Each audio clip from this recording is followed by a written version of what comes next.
2023년 마지막 주일 예배 자리에 오신 여러분을 환영하고 축복합니다. 2023년의 끝과 2024년의 시작을 예배로 하나님께 영광 돌릴 수 있음에 감사한 마지막 주일입니다.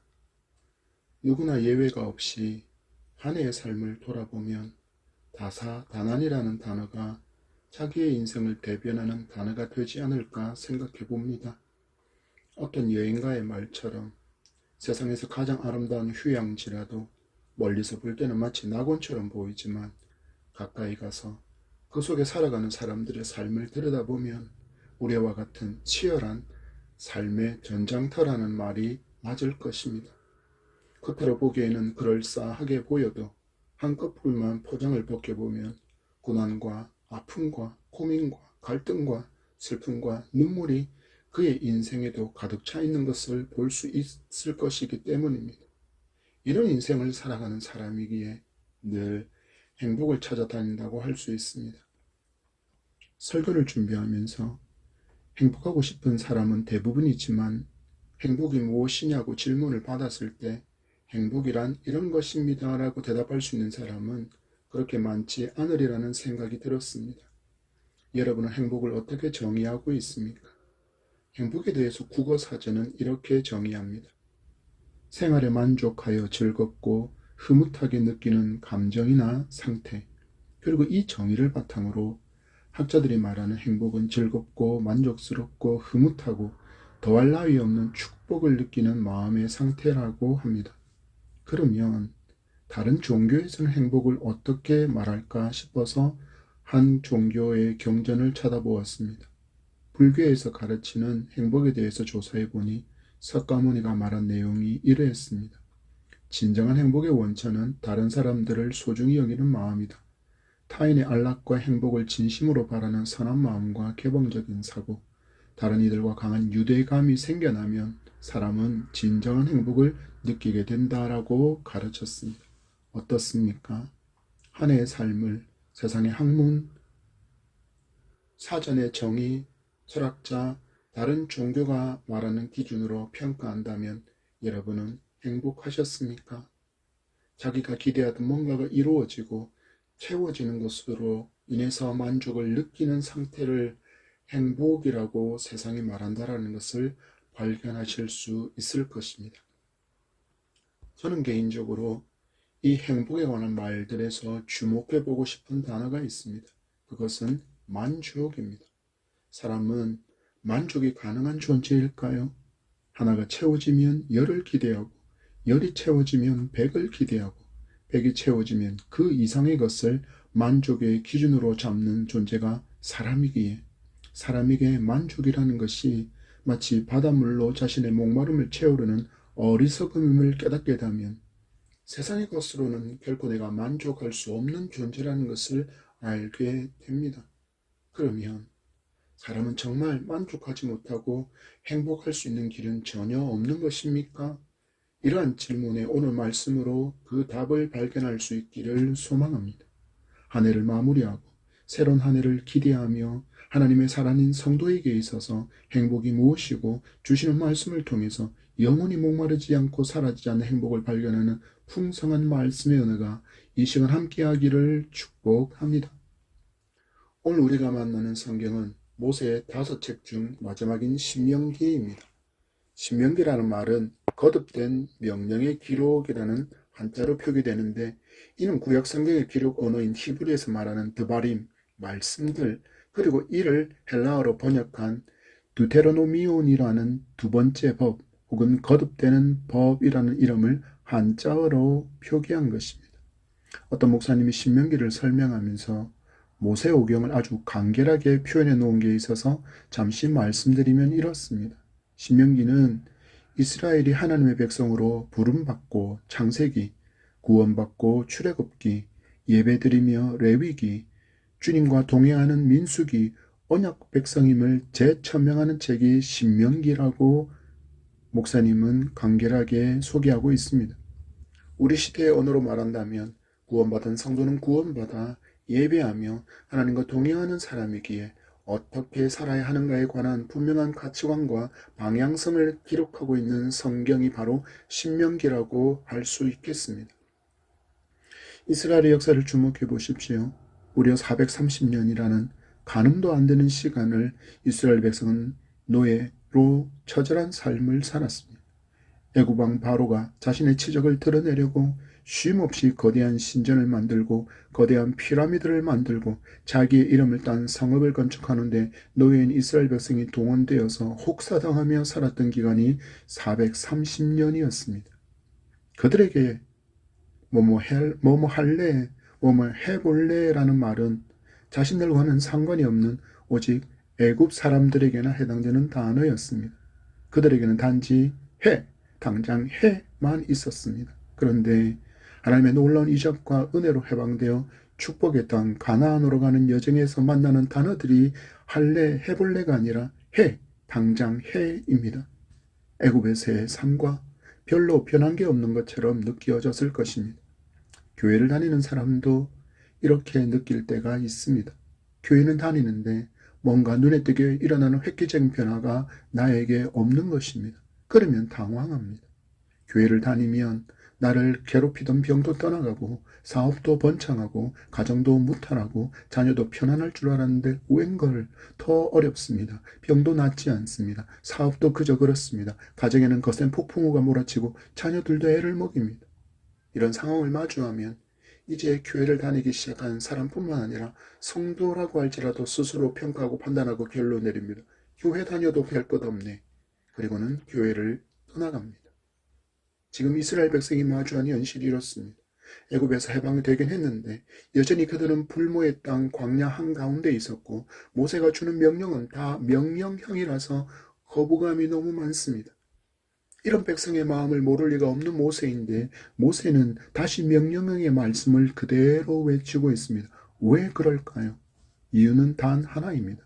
모세는 하나님의 사람으로 세워져서 하나님의 말씀을 들은 그대로 전해야 되는 사명이 있었기 때문입니다. 이스라엘 백성은 이렇게 명령형으로 이루어진 모세의 설교를 들으면서 별로 마음에 들어하지 않았습니다. 한마디로 행복하지 않았던 것입니다. 그럼에도 모세는 또 말씀을 외치고 있습니다. 왜입니까? 그 말씀은 하나님의 말씀으로 이스라엘 백성에게 가장 행복한 길을 알려주고 있기 때문입니다. 세상에서 가장 행복한 사람으로 살아갈 수 있는 비밀을 하나님께서 그들에게 보여주시고 있다는 것을 믿고 확신했기 때문에 그는 외칠 수 있었습니다. 오늘 우리에게 모세를 통해 주신 말씀이 우리에게 가르쳐주는 행복의 비결을 발견하고 또한 가장 행복한 선도로 살아갈 수 있는 2024년을 준비하는 복된 시간 되기를 축복합니다. 우리는 말씀을 통해서 첫 번째 만족과 행복의 비결을 발견합니다. 바로 참 행복을 주는 만족은 오직 하나님께서 부어주신다는 진리를 믿는 것입니다. 주신 12절의 말씀입니다. 이스라엘아 내 하나님 여호와께서 내게 요구하시는 것이 무엇이냐? 곧 내 하나님 여호와를 경외하며 그의 모든 도를 행하고 그를 사랑하며 마음을 다하고 뜻을 다하여 내 하나님 여호와를 섬기고. 아멘. 모세는 하나님께서 백성에게 요구하시는 삶을 이렇게 말합니다. 내 하나님 여호와를 믿어라. 내 하나님 여호와를 경외하라. 여호와 하나님의 도를 행하고 사랑하고 마음과 뜻을 다해 하나님을 섬기라. 이것이 행복의 비결이다 라고 말하고 있는 것입니다. 왜 이렇게 말하는 것일까요? 바로 인간에게는 만족과 행복을 위해서 가장 먼저 풀어야 할 숙제가 있기 때문입니다. 바로 인간이 죄로 말미암아 하나님과 단절되어 죽은 상태라는 그 현상, 그 상태에 대한 숙제입니다. 그래서 하나님과 관계가 회복되지 않고는 결코 인간 스스로 행복을 찾을 수 없습니다. 자기에게 행복을 줄 수 있다고 여기는 그 모든 것들은 결국 인간에게 만족을 주기보다는 결핍을 깨닫게 하고 계속되는 부족함으로 인해 절망의 허기만을 느끼게 할 뿐이라는 것입니다. 세상 사람은 권력자가 되면 행복할 수 있을 것이라고 여기며 가장 높은 권세를 탐하는 모습을 역사 이래 등장한 강력한 권세자들이 끊임없이 보여주었고 지금도 그렇게 살아가려고 합니다. 강력한 제국을 건설하고 수많은 식민지를 지배하며 만일 식민지에서 매일 식민지에서부터 상납되어지는 그것들로 호의호식하며 살았지만 이것들이 자기를 만족시키지 못했습니다. 그래서 그들은 뭘 선택합니까? 더 넓은 땅, 더 많은 식민지를 지배하려고 피비린내 나는 전쟁을 선택합니다. 그리고 그들이 다시 마주한 현실은 불만족이었습니다. 그들 중 누구도 정복과 전쟁으로 만족을 얻지 못했습니다. 권세자들이 기대하던 이 모든 것을 누렸던 솔로몬이 교훈합니다. 전도서 5장 10절 은을 사랑하는 자는 은으로 만족하지 못하고 풍요를 사랑하는 자는 소득으로 만족하지 아니하나니 이것도 헛되도다. 아멘. 무슨 말입니까? 솔로몬은 외칩니다. 세상 것으로는 만족할 길이 없더라. 그러나 여전히 많은 철학가와 사상가들이 자신들의 논리로 행복을 정의하고 사람들한테 도전을 주지만 역사가 그 모든 일들이, 그 모든 노력들이 헛된다라는 것을 우리에게 증명해 주고 있다는 것을 성도는 역사를 통해서도 배울 수 있는 지혜가 있어야 합니다. 그러면 성경은 무엇을 말씀할까요? 시편 107편 9절 말씀은 그가 사모하는 영혼에게 만족을 주시며 줄인 영혼에게 좋은 것으로 채워주심이로다. 아멘. 그가 누구이십니까? 우리 아버지이신 하나님이십니다. 하나님이 사모하는 영혼에게 만족을 주신다고 하십니다. 하나님이 줄인 영혼에게 좋은 것으로 채워주신다 하십니다. 하나님만이 내게 만족을 주실 수 있는 분이라는 것을 믿으시기 바랍니다. 하나님과 단절되어서 영적으로 죽어 있는 인간은 세상의 것들로는 만족을 얻을 길이 없고 참 행복을 얻을 길도 없습니다. 그들은 행복과 만족을 쫓는다고 말하지만 실상은 그들에게 절망만을 안겨줄 마귀를 주인으로 섬기며 따르고 있을 뿐이기 때문입니다. 그래서 하나님은 말씀하십니다. 이스라엘 백성이 땅의 것들로 그리고 가나안에 들어갔을 때 만나게 될 가나안의 거짓된 신들과 찬란하게 번영한 문화를 만났을 때도 그것들에게 현혹되지 않고 미혹되지 않으며 참 행복과 만족을 주시는 분은 오직 하나님 한 분뿐이라는 사실을 믿고 따르는 삶을 살아갈 수 있도록 광야에서 그들의 시선이 오직 하나님께 고정되는 훈련을 모세를 통해서 받게 하신 것입니다. 여러분, 군인들의 훈련에 있어서 뭐뭐 해볼래? 뭐뭐 해보는 게 어때? 라는 청류형은 존재할 수 없습니다. 하라는 명령만이 존재합니다. 왜입니까? 생명과 직결된 훈련이기 때문입니다. 말씀이 교훈하는 것처럼 하나님을 믿고 하나님의 명령을 따르는 사람은 결국 하나님께서 위로부터 채우시는 참된 만족과 참 행복을 얻고 누리며 살아갈 수 있는 것입니다. 믿음으로 말미암아 성도는 단절되었던 하나님과의 친밀함을 회복한 존재가 되었기 때문입니다. 그래서 이 회복과 기쁨을 얻게 된 성도는 마땅히 예배를 사모하고 말씀을 잘 묵고 하나님과 대화하는 기도의 시간을 멈추지 못하는 것입니다. 이제는 하나님의 명령이 거북함이 아니라 불편함이 아니라 참 기쁨이고 나를 살게 하기 위함이라는 하나님의 사랑을 깨달아 알게 되었기에 명령에 순종하는 것 또한 즐거워하고 기뻐하게 된 것입니다. 내게 놀라운 변화가 일어난 것입니다.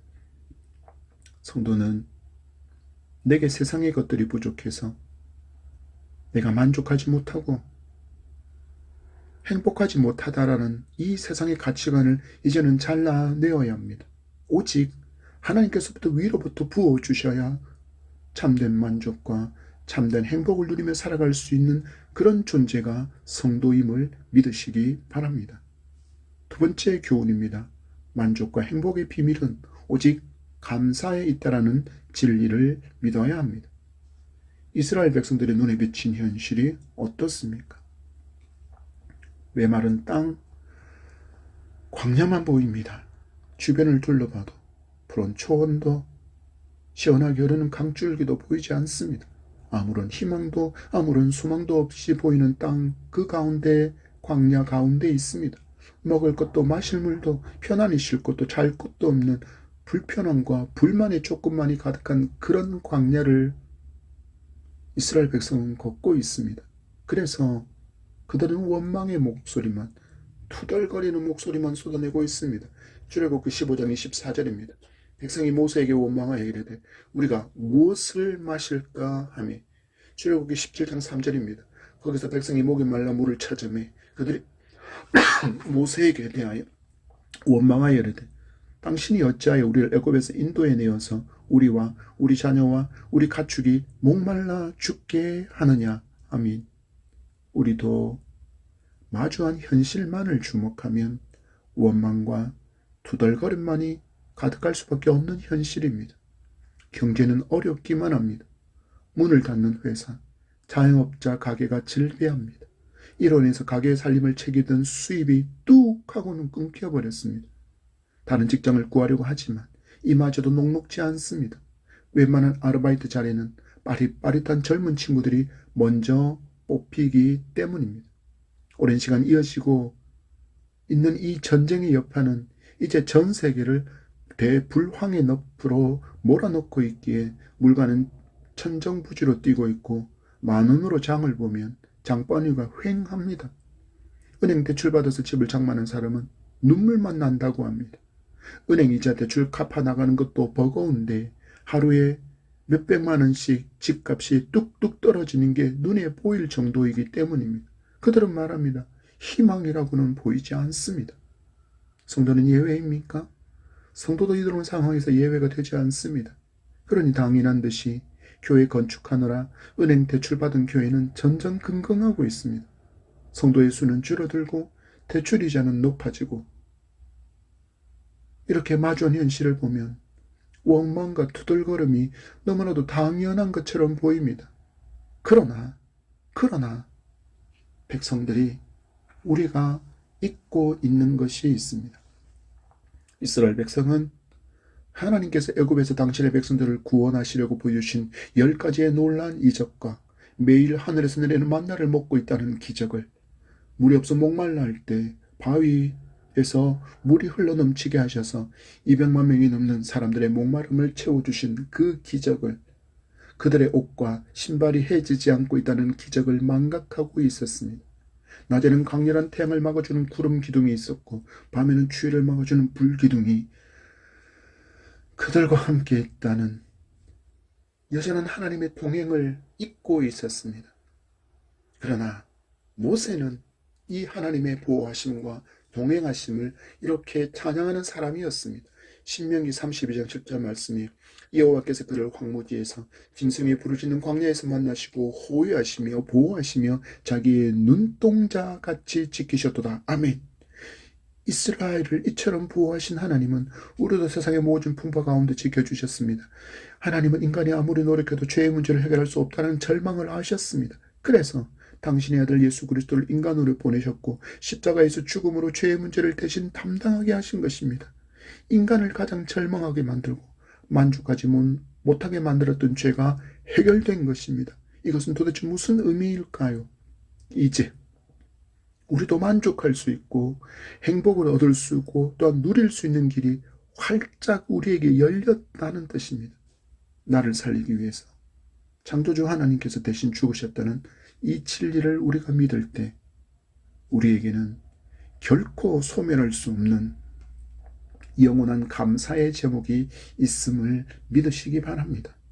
이와 더불어 하나님의 보호의 손길이 없었다면 우리가 지금 누리는 모든 것들은 내 것이 아닙니다.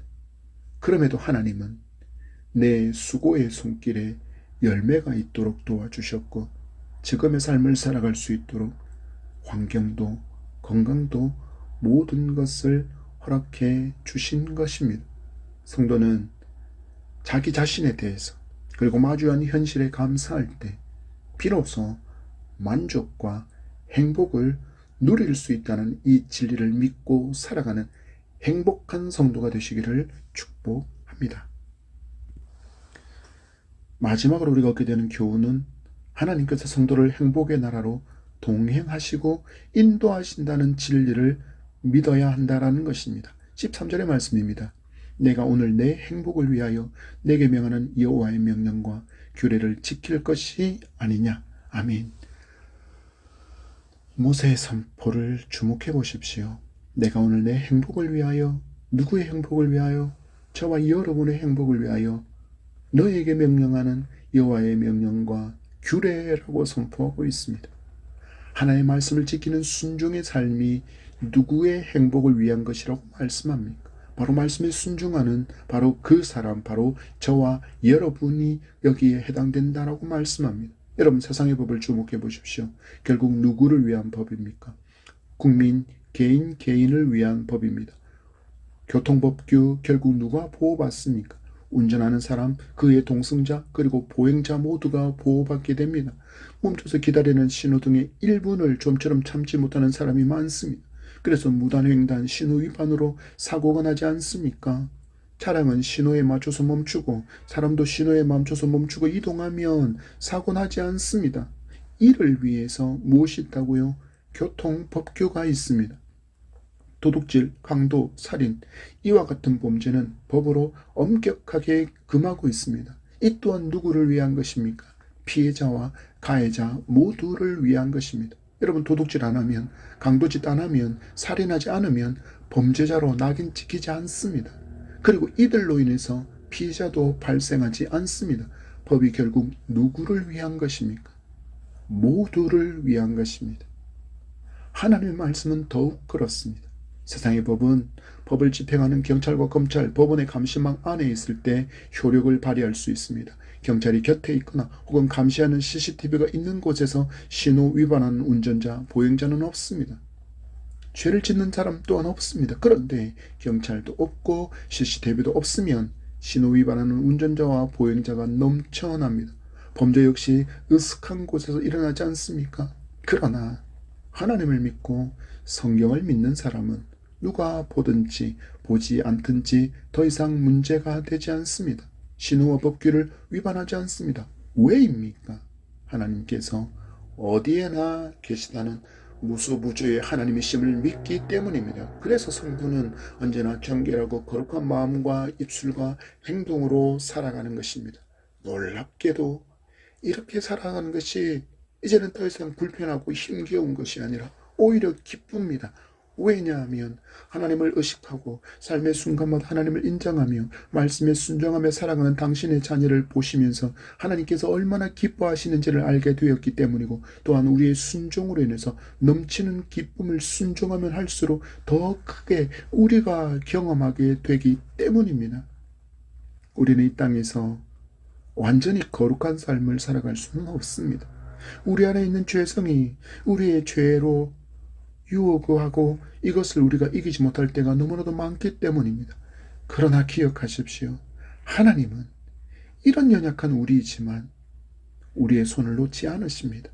여전히 우리의 손을 잡고 믿음의 여정을 동행해 주시고 우리를 천국으로 인도해 주시고 있습니다. 완전한 행복과 만족이 있는 나라가 우리를 위해서 예비되어 있다라는 것입니다. 히브리서 11장 16절 이렇게 말씀합니다. 그들이 이제는 더 나은 본향을 사모하니 곧 하늘에 있는 것이라. 이러므로 하나님이 그들을 하나님이라 일컬어 받으심을 부끄러워하지 아니하시고 그들을 위하여 한 성을 예비하셨느니라. 아멘. 저는 개인적으로 이런 말씀들을 볼 때 성도는 산수를 잘하는 사람이 되어야 한다라고 생각합니다. 모세는 인생을 70이요 강건하면 80이라고 말했습니다. 그리고 지금은 의료과학기술이 발전해서 100세 시대라고 이야기합니다. 성경에 기록된 오래전 사람 무드셀라는 무려 967년을 살았습니다. 그렇지만 1세기에 가까운 시간을 살았던 무드셀라도 결국 죽었습니다. 무엇을 말합니까?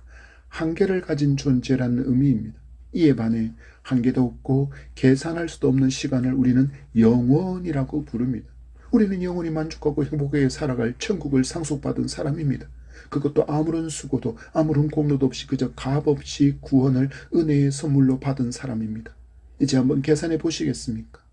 어디를 더 소망하고 어디를 더 귀하게 여기며 우리는 이 땅에서 살아야 할까요?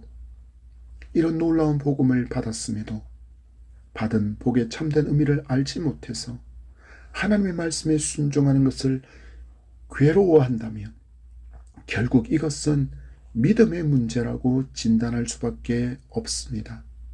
우리 한 해의 마지막 시간 지나온 여정을 잘 계산해 보기를 바랍니다. 나는 영원한 천국보다 이 짧은 인생을 살다가 떠날 이 땅에 더 큰 소망을 두고 살고 있지는 않았는지, 그래서 나는 지금껏 교회를 다닌다고 예수를 믿는다고 말은 하면서도 여전히 만족도 못 얻고 행복을 경험하지 못해 마치 맛을 잃은 크리스찬으로 살아온 것인지 아닌지를 계산해 보셔야 한다라는 것입니다. 나를 천국으로 이끌어 가시는, 나의 손 잡고 계시고 지금도 동행하시는 하나님을 주목하시기 바랍니다. 그러면 우리도 이 땅의 것들로 인해서 만족하며 행복하려고 했던 모든 헛된 시도를 멈추게 될 줄 믿습니다.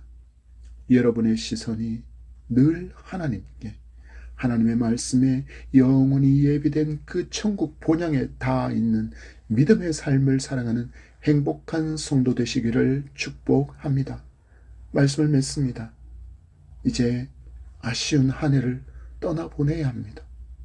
후회가 남았다면 우리에게 허락하신 2024년 새로운 해에는 그 아쉬움과 후회가 줄어들도록 성도다운 삶을 살아봅시다. 행복을 세상에 있는 사람에게서, 세상의 것들로 얻으려고 했던 그 시도를 모두 멈추고 내게 행복을 주시는 분이 하나님이심을 믿고 내게 베풀어 주신 모든 것을 감사하며 만족할 수 있는 것을 다 채워주실 수 있는 전능의 하나님이시라는 것을 믿으며 나를 행복의 나라로 손잡고 이끌어 가시는 하나님으로 만족하며 행복하게 새롭게 주신 한 해를 살리라 결단하는 저와 여러분이 되기를 축복합니다. 2024년 우리는 행복한 성도, 행복을 흘려보내는 교회로 든든히 세워지기를 소망하며 비전을 품고 나아갈 것입니다. 이 행복한 성도가 바로 여러분이기를 다시 한번 축복합니다. 한 해 수고 많으셨습니다. 새해 복 많이 받으십시오.